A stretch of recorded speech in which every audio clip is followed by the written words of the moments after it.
There we go. Recording now. Awesome. Awesome. Yeah, so this is our first town hall. And just to give a little introduction into the purpose of a town hall, I suppose the purpose of a town hall is to come together and discuss the main points of Algovera, and a way for community to also be interactive with the main points. The town hall is different to a Junto in that it's more agenda based and structured, rather than a free-flowing conversation of a Junto. So the idea here is that with both structured and sort of a free-flowing conversation, we'll be more aware, and we'll be more we'll learn more about what the community wants, and also progress forward much better. So that's the whole purpose of a town hall, and we're planning to do this every Monday from 2 p.m. UTC to 3 p.m. UTC. So we're hoping for like an hour of discussions, and we will send out sort of agenda beforehand so that people can have a look at the agenda. And this is our first time doing it, so we'll probably learn loads of what not to do and what to do. So as time goes on, we'll get better, and we'll get more feedback into how to run these kind of things more effectively. So that's the whole idea. Perfect. And so if we can, I say we can just dive in and start off with the first item. I think the first item is onboarding of new members. Let me just get up the task here. Yeah, you're right. Okay, cool. So I suppose the main thing that we wanted to discuss was just an update on like where we're with the task for onboarding new members. Our main priority for this week will be to map out the user journeys for people coming onto the Discord. So we want to give people that are on the Discord, your first thing is orient them to the Discord. So we've started doing that with the 3 channels and under the welcome category. So the first thing is the start here, a little sort of manifesto type of introduction of what the community is about, what we're trying to do, and what the problem we're trying to solve is. Now, the second thing is we encourage people to do a brief introduction so that people are aware who it is that are on the Discord, and for people to sort of get an idea of their background. And then the third thing is to assign a role for themselves. So we've sort of divided up the roles into developer and non-developer roles, and they can assign themselves multiple roles. And the purpose of this is to sort of, as we progress further into building projects and trying to coordinate people with different skills to work on different projects, it'll be much easier for us to just ping people and coordinate people according to their roles. So that's something down the line for us, but we're just getting started so that people, that are coming onto the Discord right now can orient themselves straight away, rather than us doing a post now and again to encourage people to assign themselves the role. It's just much easier if they assign them the roles as they enter the Discord. Now the main point now is to try and map out from the point that they assign their role to the point of creating value for Algovera, or how they can contribute to the activities of Algovera. Now that's the main chunk of things that we need to start figuring out for the users onboarding stage. So some ideas that me and Richard were throwing around in a call was we should have sort of a handbook for the basic information about the community and like the operations of the community. Now, as the operations of the community get larger, the people will need to have a place to go to like sort of figure out what does a certain activity mean and so on.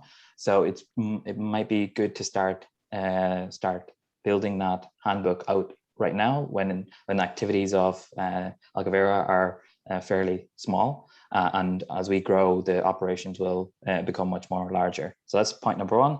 Point number 2 is having a Notion directory of the people that are on the Discord. So some of the people that are on the Discord are kernel fellows, and those who did the kernel fellowship will know that there's this kernel fellows Notion page that has all the sort of little introduction of their bio, some of their background and interests, which is really useful for trying to meet people that are that have the same interests. So something like that for Algovera community will also be beneficial, I think. So I don't know what you all think about point number one, but that's just a basic description of the point and some of the things that we've been thinking about. Yeah, I had a quick question. So one, I love the idea. I think getting that handbook out there to give folks a really guided experience is going to be important.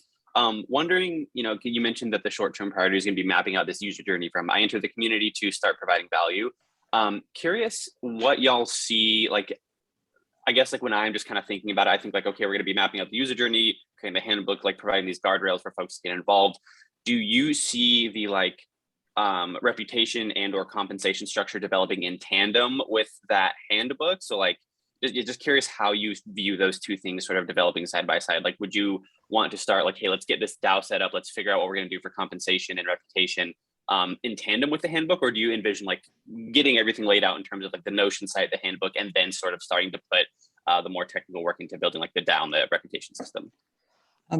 I think it's going to be a dynamic process, and the goalpost for the whole mapping the user journey is going to keep moving as our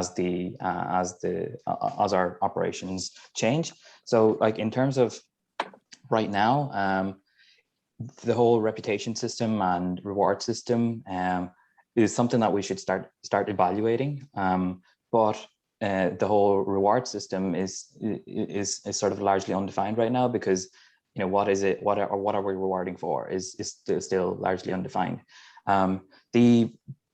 The main activity right now is we have some proof of concept that we want to test out, which is the generative art model that we're working with, which is the sort of the hacking sessions that we're doing. So this hacking session, so we essentially want like a data scientists that are coming onto the Discord to be aware of these hacking sessions and get involved in these hacking sessions. They should be aware of like what it is that is being done on the hacking sessions and how they can get involved. So the sort of the user journey for new members right now is primarily along that lines, but once we sort of figure out this proof of concept, we'll need to try and scale it up to or generalize it to how can I propose a new project? How can I join a new project? Or how can I create a team to start working on this project? All those kind of things are things that are down the line. But if we sort of focus on right here, right now, the main thing is to get people involved in these hacking sessions and get a taste of like building collaboratively and sort of testing out our proof of concept. Do you have any additions to that, Richard? No, I think that's great. Hi, Jakob, by the way. Hi. We were wondering if anyone else would join, so it's great to see you. My lecture just finished, so I was fantastic. Quickly running home. Okay, great. We were just talking about the onboarding process, and basically like we want to track the user journey from the point they join the Discord to like being a contributing member, and we're just trying to kind of map out what that process looks like. And yeah, to Hitesh, what you were just saying is, I think like it would be useful to break it down in terms of actions that we want people to perform. Like from the first being, install MetaMask, like, because a lot of people won't even have done that. Another one could be, like getting on the testnet for Ocean and publishing a data set for the first time, like we did in the first hacking session. And even like I was talking about in the hacking session channel, like some of the things that I want like new data scientists to do is, do a vote on Snapshot, for example. Maybe like spin up a DAO using DAO House, the user interface, which is like really simple. open up a Gnosis safe and see a shared treasury and approve a transaction as a group. And I think doing a lot of these things and just using the tools is going to do a lot of the heavy lifting for us. When people see the power of these new tools to coordinate different groups of people, I think that'll bring us further than any sort of documentation, even though I think the documentation is really important as well. Yes. Yeah. So like basically, you want to give them purpose in whatever action that they're doing. So once they enter the Discord, they should have a purpose next. That might be getting involved in the hacking sessions, and then the first hacking session was good because it was an introduction into these kind of things that you just mentioned. But the next hacking session is going to be different, and it's going to be a progression from that one, right? So people who are entering now have missed that previous hacking session, so we want to get them up to speed as well. And this is why like a handbook might be useful, because you can, rather than like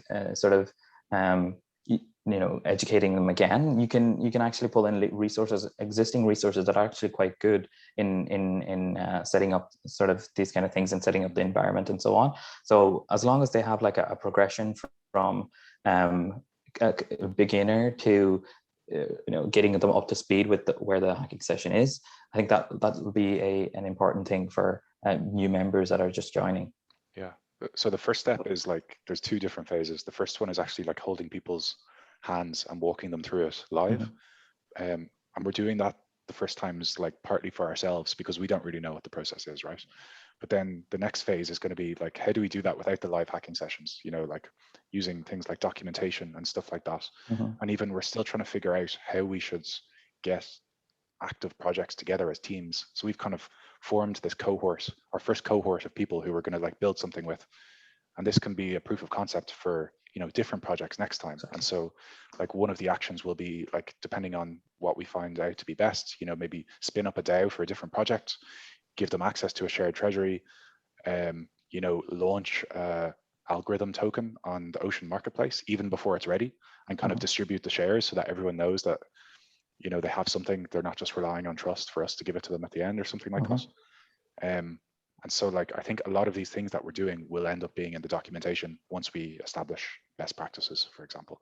Yeah, I think you're right. And like all these things are experimental, and we should get feedback of how we're doing. So a lot of these like proof of concept, we'll need to get feedback in what went well and what didn't go well, and what went well we'll keep, and what didn't go well we'll try and change and solve for. So Jakob, that can be you. It's a pretty simple algorithm. It was great because like even after the first hacking session, like I was talking a lot, and so it was hard to get feedback about like how useful it was at the start. But then like by the time I was getting questions, I knew like it must have been useful. And then Jakob, after I was talking to you on Discord, and you were saying you really enjoyed it and stuff. So it is quite hard when you're like giving the sessions to know if you're like hitting the mark. Yeah. And I like this is like the first time we've tried all this. So these are all experimental things, and the most important thing is get feedback and iterate on that. So yeah, some of the things might not work well, but we just need to identify what are the things that are not working well, where are the bottlenecks, and solve for those bottlenecks. But I think it's a generally good idea. What we're doing is doing a proof of concept for one project, then out of that, learn how to sort of do it for multiple other projects. So in terms of documentation, I think it might be good to start documenting, even if it's not publicly. We can start have a draft of how the process goes, and then as we learn more and get feedback, we can sort of we can change that documentation. So the documentation isn't sort of immutable. It's a dynamic thing that changes as we learn more. So I think it'll be good to start us with the like a handbook documentation. And I don't think it's too early for us to do that. Because we'll get in the habit of doing it. Yeah, and even like, it would be cool. So if we can map out the different actions that we want people to take and document them, we can also like start to give out credentials that the person can do this. For example, like as soon as they install their digital wallet for the first time, you can get a proof of attendance, that you know how to set up a wallet. And it's almost like Rabbit Hole. I don't know if you know that project where they get them to do tasks. And so the data scientists in this ecosystem, they're almost like building up their Web3 CV about like all the things they can do. And we're kind of confirming that they have done them with us, you know, like launch a data token on Ocean and all the other ones that I said.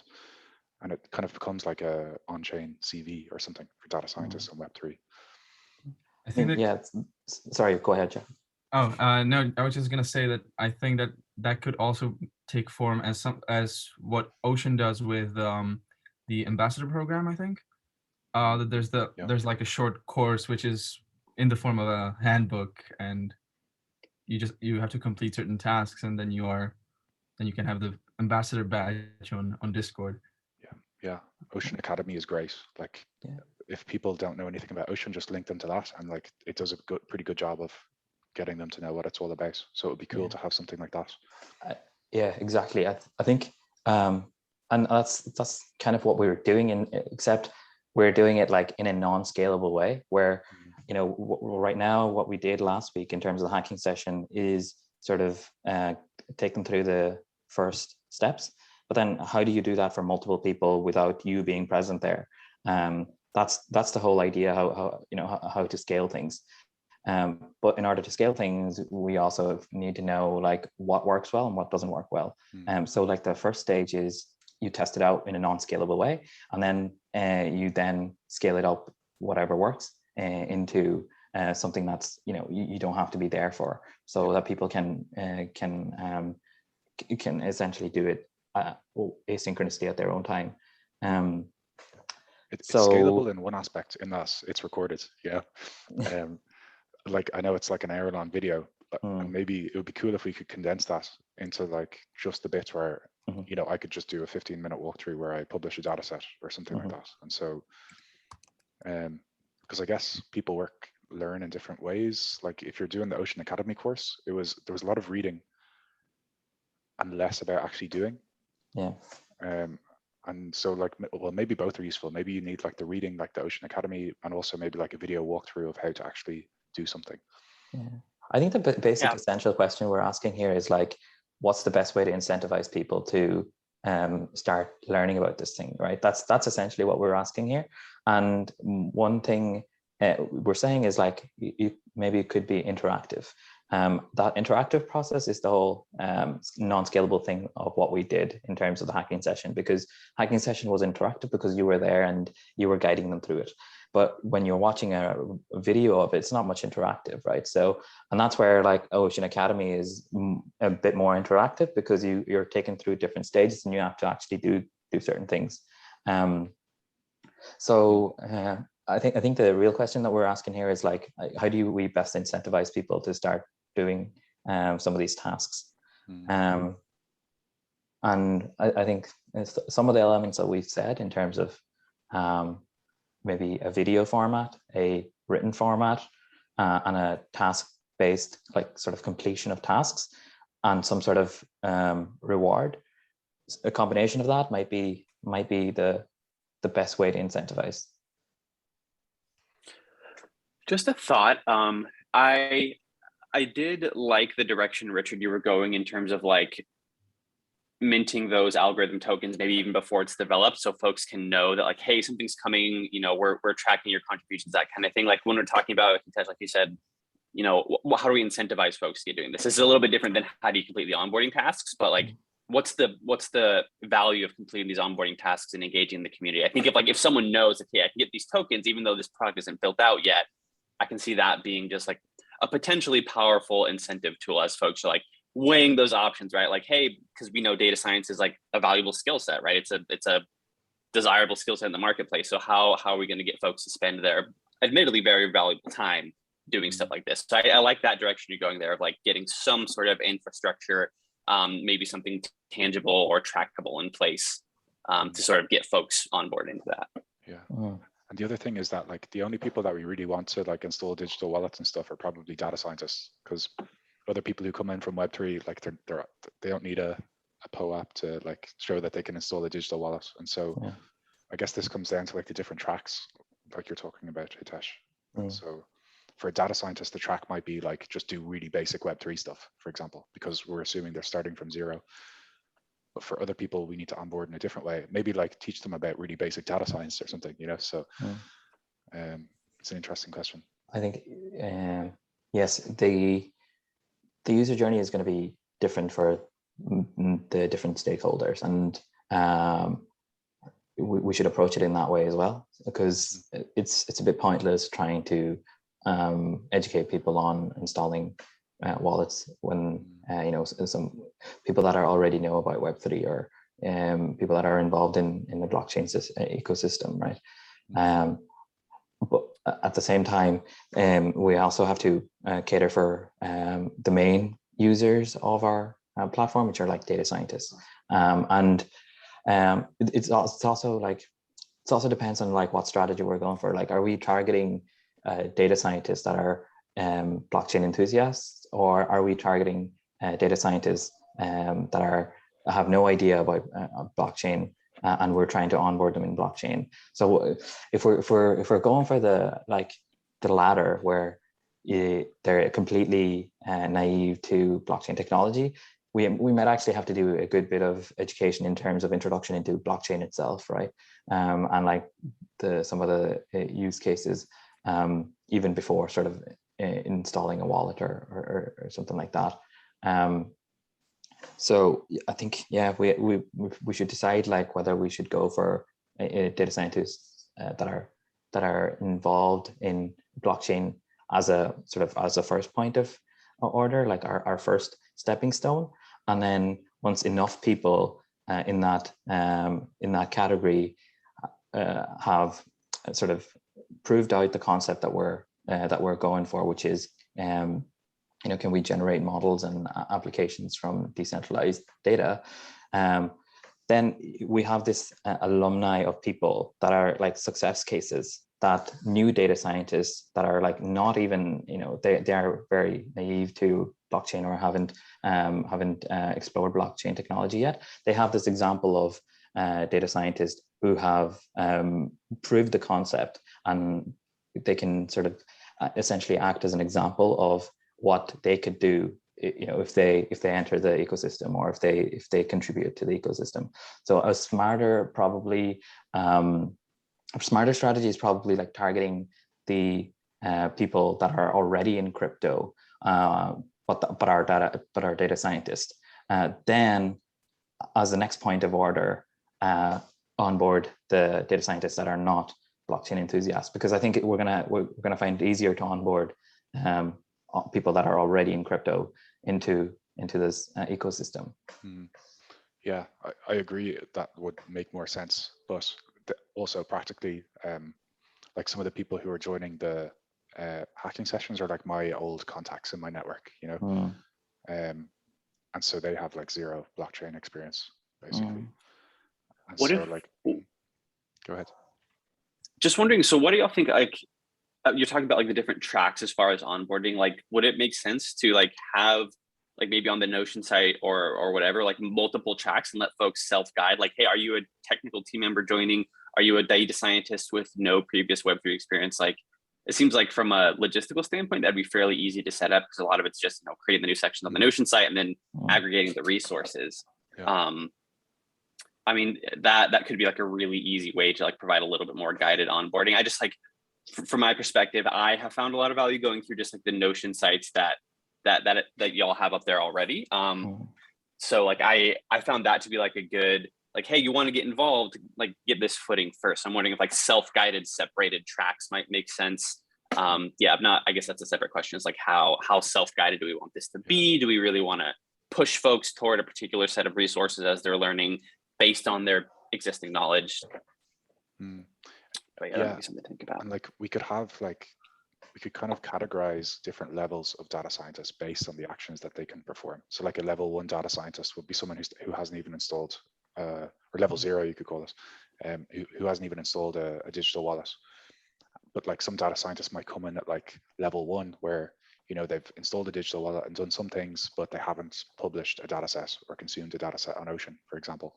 we could start to categorize people. And like, just from a practical, like, the reason we want to train people up is so that they can work on projects that we bring in. And so like, we might say, we currently have no level 3 data scientists in the ecosystem. That means we have none that can, you know, perform any sort of data science consultancy in Web3 that we want.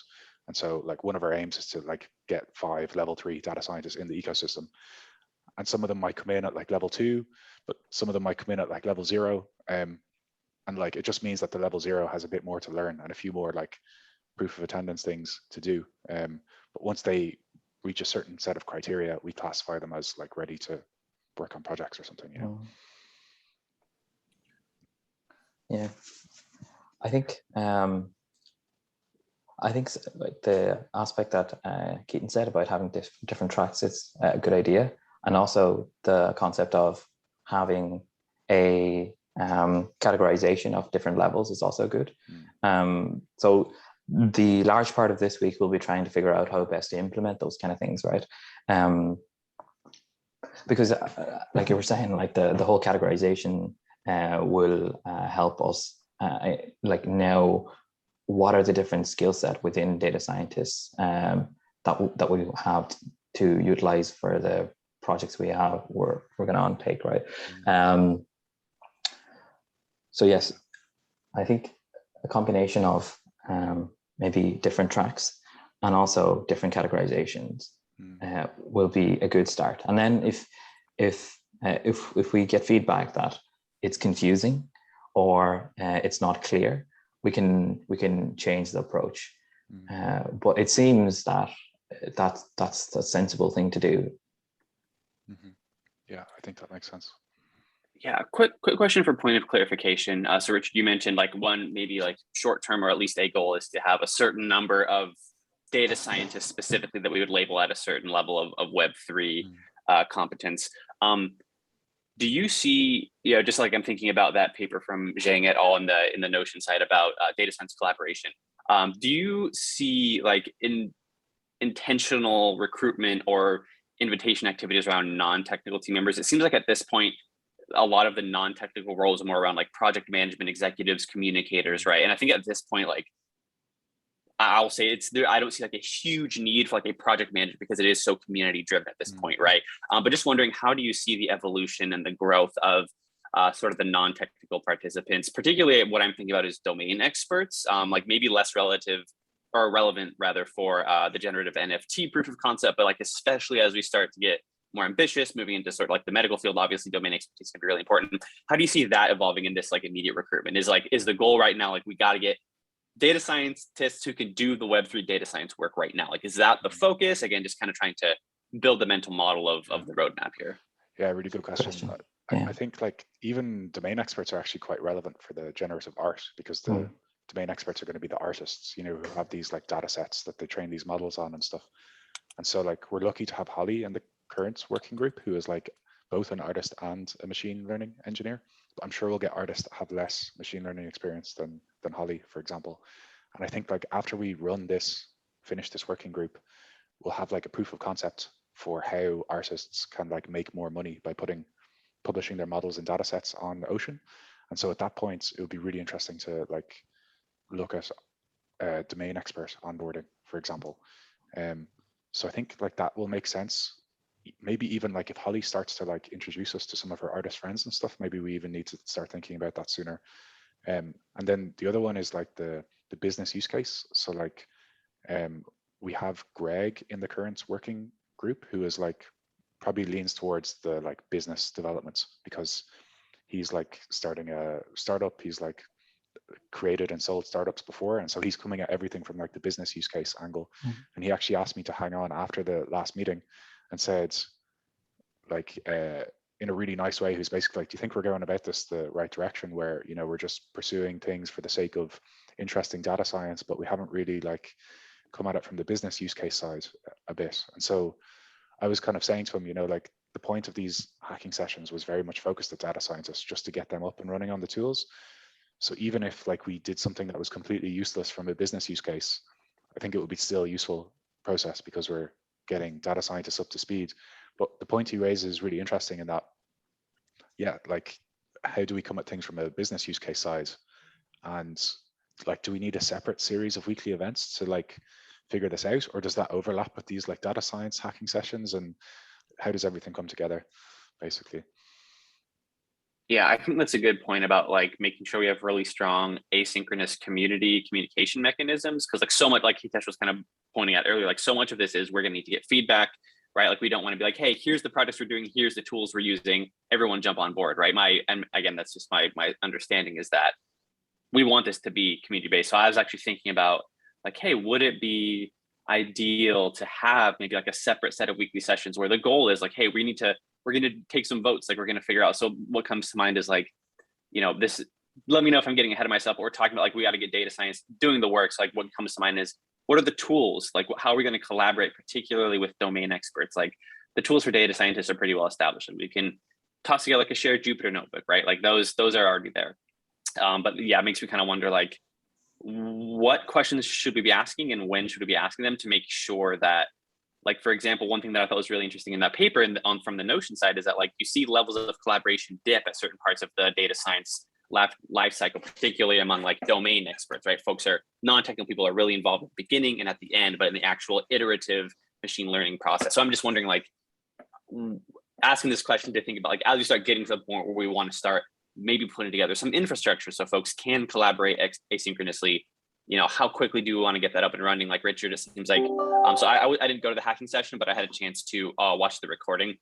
Y'all went back and like actually went through. So it seems like we're getting close to a point where, correct me if I'm wrong, but like we're going to start wanting some folks like maybe actually start putting some code down or start like, putting some models together so we can publish something, or at the very least, like you were saying, interact with the Ocean marketplace. Yeah. So again, like wondering if it's getting ahead of ourselves. Like, should we make that concerted push in the short term to like get the infrastructure there, so when folks do have, one, the momentum and the energy, and two, the ideas, so they can just like jump in immediately. Like again, let me know if I'm getting ahead of myself, but what I think is like, really want to avoid a situation where there's like a really passionate data scientist who like came to a hacking session, they love what they saw and they want to start doing stuff, but we don't have the infrastructure there for them to actually start contributing. Like we don't want to lose that type of momentum. It seems like there's a lot of really passionate, really energized people in the working group so far. And so Richard, I think this goes back to what you were saying, is like, how do we get those rails so they can start working immediately? And that's what I'm wondering, when do we want to start thinking about in terms of mapping the user journey? When do we want to start thinking about like, hey, like let's take a community vote and say like, hey, as data scientists specifically, maybe even within the context of this generative or NFT project, what tools do y'all like to use? Like, is this a Jupyter notebook crowd? Like where do you want to put this code? So that's just kind of like where the wheels get spinning for me when we start thinking about like, the people is there, the talent is there, like it exists, and we're trying to funnel that into a specific endpoint. Yeah. But yeah, that's just like a thought.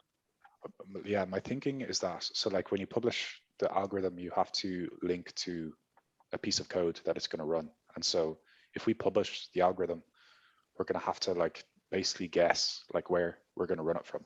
And so we'll probably just create like an empty file, a Python file, and like make sure that it works from that file at the end of the process, basically. But so like once we have that file up there, I guess people, like, we can add people to the repo and they can start writing code and like playing around with running it and stuff like that. And so we can add people as contributors and they can start coding. And like the other thing that will need to be done is we need to decide on which generative model we want to create. There's lots of different types. So maybe I know Jakob, you were saying we should start the discussion about that before the next hacking session, so we don't just spend the whole time. So maybe I should like start the conversation on that in the Discord channel or something. And then like once we decide on the model, we're going to decide like which data sets we can use, for example. And to start, we might just like take public data sets and publish them on the Ocean marketplace, for example. And then, yeah, just use them as kind of like placeholders for maybe some private artist data set that we use in future, for example. And so people could get involved by like publishing these data sets, I suppose. They can get involved by like writing the code in the Algovera GitHub repo or something like that. So yeah, for sure, we can start to open up these things where people can dig in. But it's very much like unknown. And like, this is the thing that I didn't make clear enough in the hacking sessions, is like, I have no idea what I'm doing, really. Like, I've done some of these things before, but like a lot of it is just completely winging it. And so like if people dig in and find that they can't do something, like first of all get onto me, and I can like help to make it possible for them to do things, but also like people can just make it possible for themselves to do things and like really drive it forwards. And so I need to make that more clear in the next hacking session. I think one thing is like we should not try and do like loads of multiple things and just confuse everybody. I think like clarity is like the key in, because essentially, look, we're like a 54 member community now. It's not too big. It's not big for like it to start getting very messy. We're at like a very early stage where we can start building with the community, and like it's a very nice small group. So we should pace ourselves in what we're doing, so that we don't mess it up. So like the first point of order is like proof of concept of like one thing. Let's get one thing out and like figure out what are the mistakes in that. And then like I totally agree with like Keaton's point, and like there's a momentum in the Discord right now where like everybody's joining. There's excitement in like how to get involved and stuff. And ideally we'd like to harness that into like how can people propose new projects, how can people join new teams and so on. But the problem is like, well, we don't know how a proposal model works right now. We don't know how the whole DAO governance model works right now. So if we can nail it down for one, and like that one will be like, the whole generative art working group is sort of the proof of concept for that. And that will give us indications into some of the governance aspects for our teams. Is it working well or not? So if we try and get as much insights in as possible from doing that one project, and then implement those insights into how our teams formed and how do team dynamics work, then we can start opening up the whole. This is how a team coordination dynamic work in Algovera, and then the proof of concept of like, how do you propose a new project? We haven't really tested that out, right? Because that proof of concept, there's no sort of model for that right now. That'll have to be figured out in terms of like, okay, so how do somebody that's in the Discord right now, how do they throw out an idea? Is it that you have to propose a whole project on Discourse, or is it that you throw an idea into Discord and you get some initial feedback, and then from the initial feedback you might go and think about it more and write up a longer description? Like that whole process hasn't been figured out, right? And that's something that we do need to figure out. But in terms of priority, we should try and prove out the concepts one at a time, because I think that makes more sense in terms of confusion and like sort of having more clarity for people. Because one thing what we might fall into the trap of is like, there's going to be so much noise that people don't know what to do, and that's a really bad situation.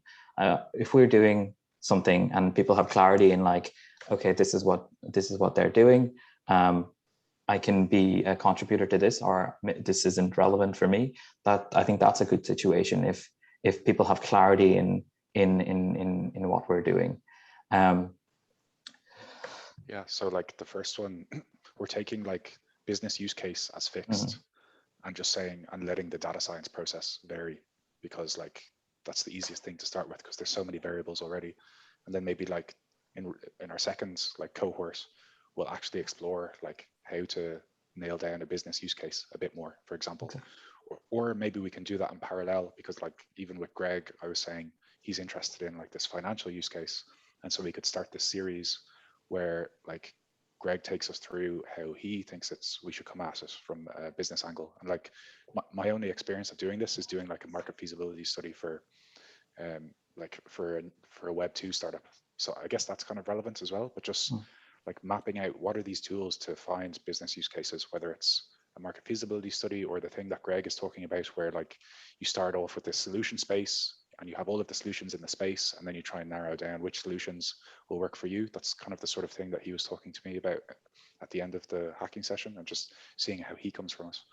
And then like, maybe if we do that for a few weeks, maybe maybe that's our proof of concept for like figuring out a business use case. And then the second cohort starts on data science, on the actual data science side, for example, you know. Mm-hmm. And then maybe we run a proof of concept for the domain expert use case, where we get a load of artists into a room who have no idea about like how to use any of these data science tools and stuff, and we try and bring them the whole journey to the point where they do know how to. So yeah, lots of different things to do, I guess. And the question is, which are priorities? Mm-hmm. Cool. Yeah, I mean, just go ahead.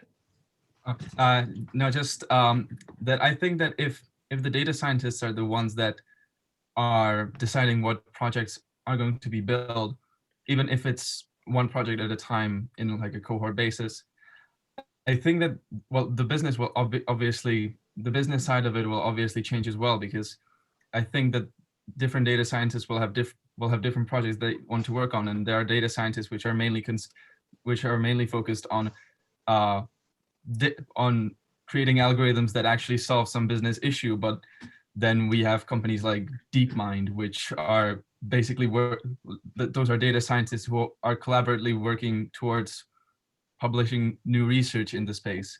And if that turns out to be the main incentive, then the business side suddenly, well, I guess there's still a business side to that, but it's definitely not as important as the actual research, for instance. One thing that I'm thinking of how it could be done is in terms of like tracking deliverables in the team. So even with this generative art example, it would obviously, as the community scales and the projects become more complicated and the more people work on a certain project, I think it becomes a lot more difficult to also track deliverables of each person and then distributing the rewards for that work fairly. And I mean, it would be great if it could be done in some at least pseudo algorithmic way, but I don't think that's really possible right now, because like, even especially at the start, there needs to be some group of people who are going to be the checkers, let's say, or maybe that goes back to the different types of data scientists. Like maybe the data scientist level 5 would handle the checking of deliverables by data scientists of different tiers or something like that. The question is whether that's scalable in the long run. Yeah. Go ahead, Keaton. Yeah, I was just going to point out, so I really like that point there. I will just point out, I've done a little bit of research into tracking deliverables, and there's some really cool tools out there. And like one thing that came to mind is, I'm not sure if you're familiar with it. It's a tool called SourceCred, which I know Richard has talked about before. But that is algorithmic based. Like the community together votes on which particular actions should be weighted and rewarded as such. And what I've seen people do in this space is combine something like SourceCred, which is a bit more algorithmic. The community votes on weighted participation. I've seen folks combine like that type of approach with an approach that you see in something like Coordinate, which is a bit more subjective. It's about folks giving, it's called a give token. And based on how many folks receive a give token in a particular epic or in a particular sprint, they get rewarded for a percentage of the budget. So there is a way to like combine sort of this more subjective nature of compensation and reputation, which is something like Coordinate, with the more algorithmic approach like SourceCred. And that's just like, as I was kind of toying around in the space, I was wondering, is there a balance we could take between like you were saying, some contributions and participation is really quantitative, right? Like and some is really qualitative. So how do we split that difference? So I'm thinking, is there a way to sort of combine the subjective parts of the compensation mechanism, like something like Coordinate, with the more algorithmic or less subjective parts, something like SourceCred? And folks are doing that, like combining the two tools to result in like a single output of participation or contribution. So just something to think about. Like there's a lot of flexibility there. Yeah, really interesting. Yeah, I'd love to try out some of these. Yeah, no, like I was just going to say, like I think we should try and utilize existing tools from the get-go and see how they work. And one of the things I've said to Richard is that like we have a special use case in that we're looking for coordination and governance in data science projects. That might mean that we might need to develop new tools that are relevant for our purpose. So it's more efficient to utilize existing tools first, and then identify the problems, and then look at developing tools if necessary. So by all means, I think we should try and use some of these tools, existing tools, and get sort of on the ground feedback on how they're doing. So again, that's the main priority for this week, is to try and figure out and evaluate some of these tools and how they would map into the whole user journey. And I know me and Keaton are sort of looking at working along together on that purpose. Yeah, and like we can kind of, yeah, like the other thing is for the model, minting the algorithm tokens, for example, like can we even control that through a DAO? I don't know if we can at the moment. I'm hoping so.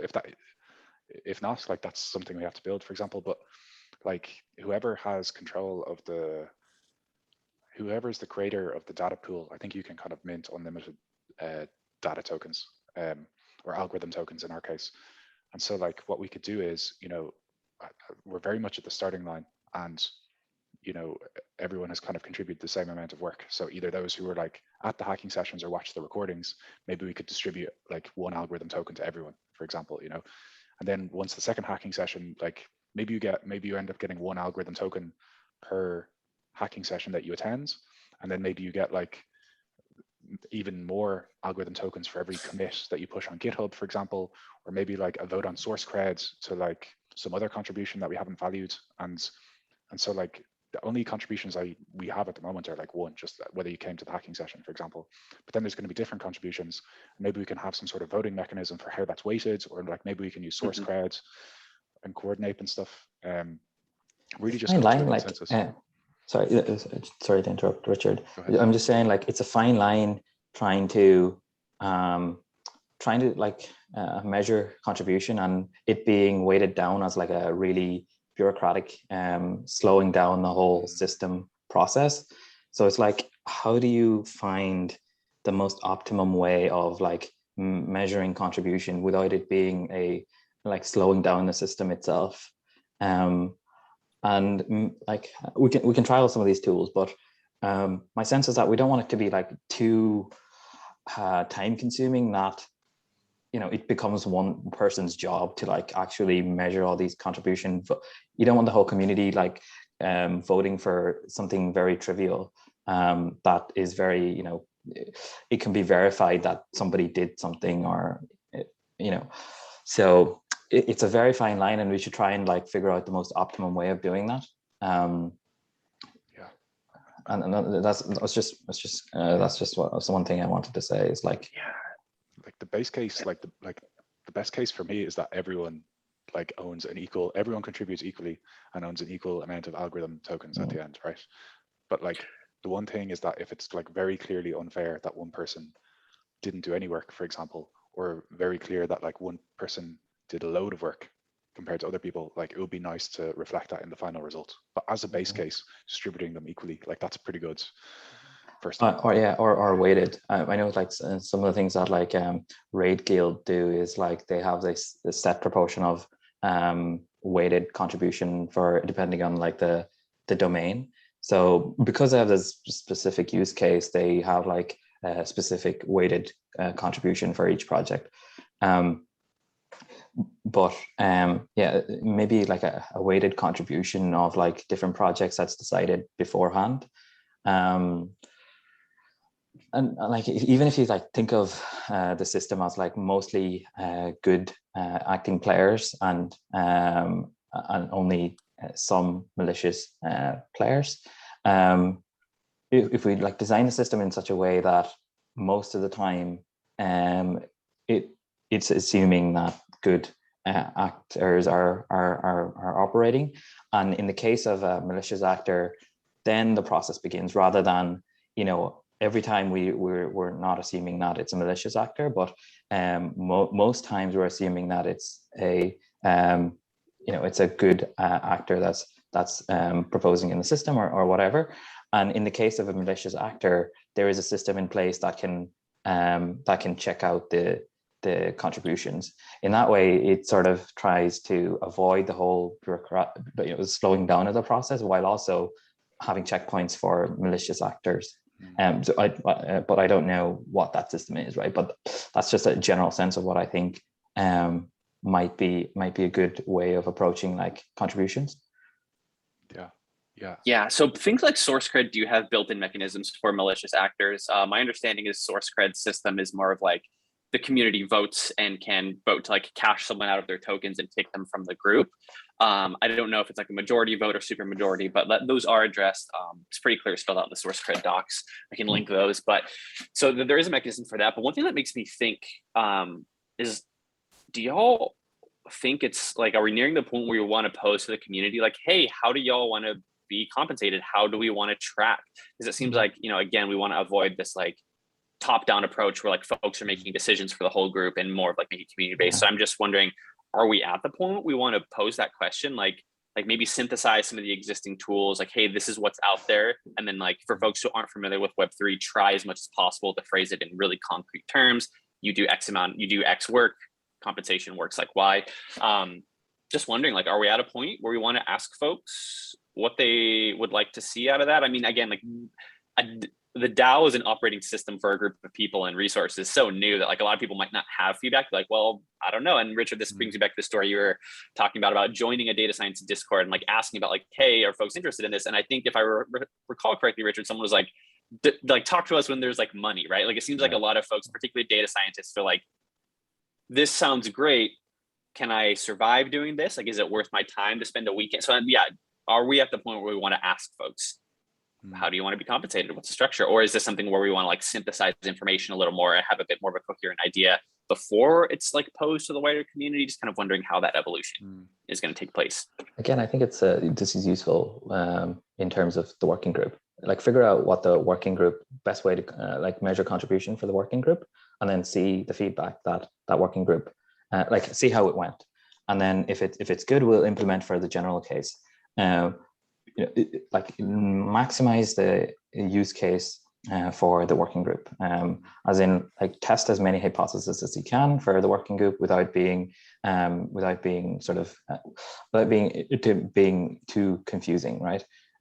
So I think it would be good to start like implementing some of these tools to the working group and see how it would perform in the group, and then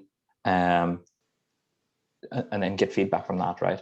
That might be a good way of just testing it out in a real world scenario, rather than like us hypothesizing, okay, this might work well for our purpose, but like I'm not testing it out at all.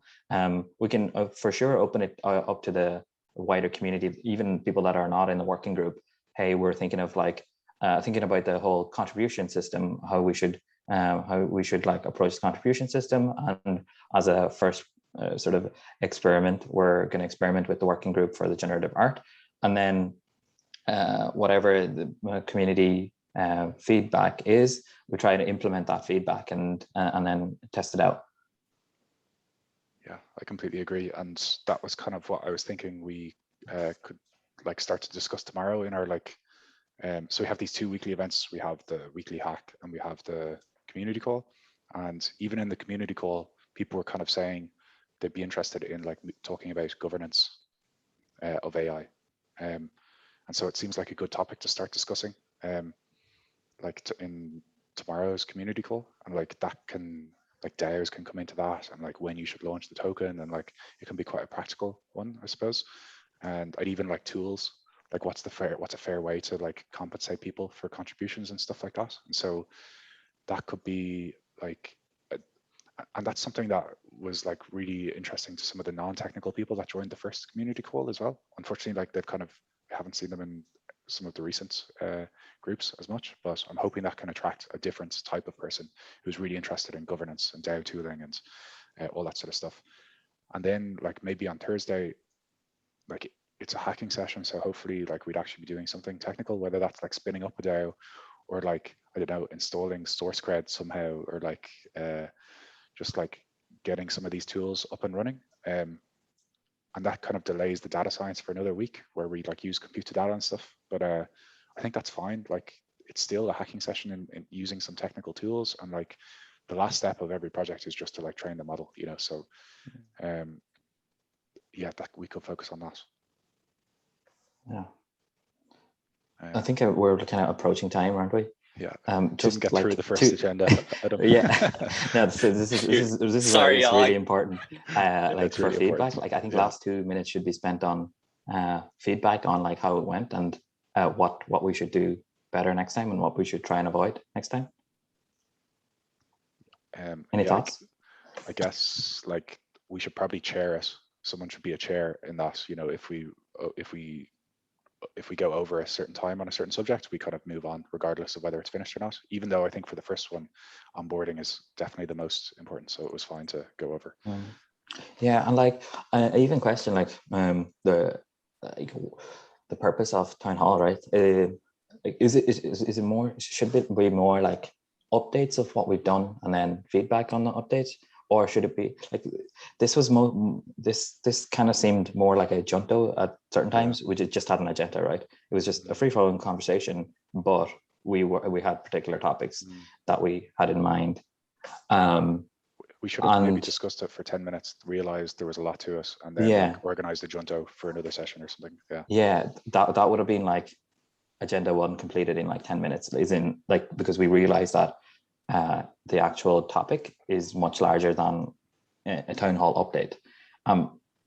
So it probably would have been more relevant for a junto itself.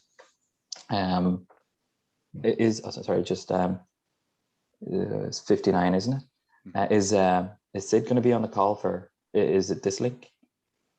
I don't know, actually. Yeah, you can keep an eye out for that. But another feedback for this, yeah, I think we should figure out like what we want out of town hall, because to me it just seemed like a junto, like it just seemed like a free-flowing conversation, right? And we actually learned quite a lot, but it just means like it just means, is it just another junto and we're just calling it another name? We define the purpose of town hall, and then if a town hall is not needed, we will scrap it and just use a junto format instead, if that's more valuable, right? So we don't want to do anything just for the sake of doing it. There has to be value in what we're doing. I think agenda based is useful just to update on all the different stuff going on across the whole. Yeah. So maybe if town hall, the purpose of town hall is updation on agenda based updation and feedback or criticisms on anything, maybe that's like, if that's a purpose, the next time it should be like what we've done and then learnings from what we've done, instead of discussion of like different topics of what are we going to do. So it's more like reflective rather than like a discussion of what we're going to do. Town halls, I think we should maybe do it more so a reflective case, and then juntos are more so present and future case. Yeah, that sounds good to me. Yeah. Yep. Yeah, we'll get there. We'll get it right. We'll get there. I mean, like, it's our first one, and we'll it's a more iterative step than anything. Yeah. So cool. Okay. Thanks for joining, everyone. Thanks for joining. Yeah. I enjoyed it. Yeah. Awesome, man. We'll be talking to each other nearly every day of the week these days. So you can end the recording maybe now. Oh yeah.